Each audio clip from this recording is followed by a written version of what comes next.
আন্তর্জাতিক টি-20কে বিদায় বলেছেন আগেই। ঘরের মাঠে শেষ টেস্ট খেলতে না পারার দুঃখ নিয়ে ইতি টেনেছেন টেস্ট ক্রিকেটেও। আর 2023 বিশ্বকাপের পর খেলা হয়নি ওয়ানডেতেও। সুবাদে ক্রিকেট পাড়ায় প্রশ্ন উঠতে শুরু করেছে, তবে কি শেষ বাংলাদেশ ক্রিকেটে সাকিব আল হাসানের অধ্যায়? লাল সবুজের জার্সিতে কি আর কখনোই দেখা মিলবে না তার? যদিও বিসিবি বলছে সুযোগ আছে এখনো ঢের। রাজনৈতিক জটিলতার কারণে জাতীয় দলের হয়ে মাঠে নামা হচ্ছে না সাকিবের, এমনকি দেশেও আসতে পারছেন না তিনি। এদিকে নিষিদ্ধ হয় তার বোলিং অ্যাকশনও, যদিও তা আবার কাটিয়ে ফিরেছেন ক্রিকেটে। পাকিস্তান সুপার লিগ পিএসএল দিয়ে আবারও প্রত্যাবর্তন ঘটেছে তার।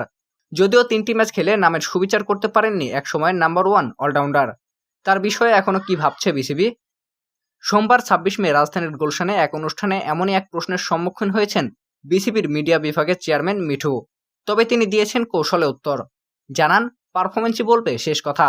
তিনি বলেন, একটা বিষয় তো পরিষ্কার, সে একজন বিশ্বমানের খেলোয়াড়, যে কোনো দলের জন্য একটি বড় সম্পদ। টিম ম্যানেজমেন্ট ও নির্বাচকদের বিবেচনায় সে সবসময় থাকে।